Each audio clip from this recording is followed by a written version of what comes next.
Restons sur Montpellier avec un autre combat sur lequel d'ailleurs les candidats aux municipales pourraient peut-être se prononcer. C'est l'avenir d'un havre de paix verdoyant au cœur de ville, le Jardin de la Reine, un bien qui appartenait à l'État. Celui-ci est en train de le vendre et les riverains craignent que pousse un projet immobilier. D'où hier, une association de sauvegarde qui a organisé un pique-nique sur place. Florent Hertmann et Franck de Tronchamp étaient de la partie.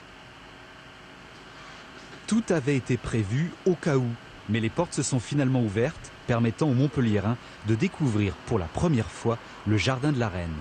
Je pensais que c'était un jardin privé, ou plusieurs jardins privés, enfin un ensemble. Et donc j'ai toujours voulu savoir ce qui se passait, et notamment par rapport à la passerelle là qu'on voit depuis cette rue, qui interroge. La passerelle condamnée permettait d'accéder à ces 4500 mètres carrés de jardin oublié. Un véritable écrin fermé au public depuis 200 ans, depuis qu'il est la propriété du rectorat. Il est extraordinaire ce jardin, rien que ces micocouliers qui sont énormes, qui n'ont pas été taillés depuis des lustres. Non, c'est très très beau. Et c'est très rare, je pense, de trouver un jardin comme ça, presque sauvage, au centre-ville.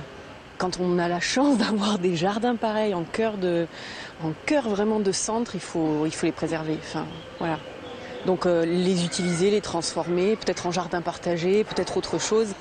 Les visiteurs sont à la fois émerveillés et inquiets, car le ministère de l'Éducation veut aujourd'hui céder pour 2 millions d'euros ce parc ainsi que le bâtiment voisin attenant au célèbre Jardin des Plantes de Montpellier. Une association de sauvegarde s'est créée il y a à peine 15 jours pour s'opposer à l'appétit des promoteurs.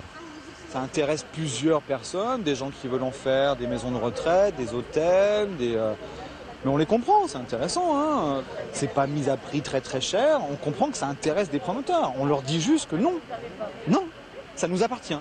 Ça appartient aux Montpelliérains. Encouragée par le succès de son pique-nique improvisé, l'association va insister auprès des collectivités pour rendre ce jardin public.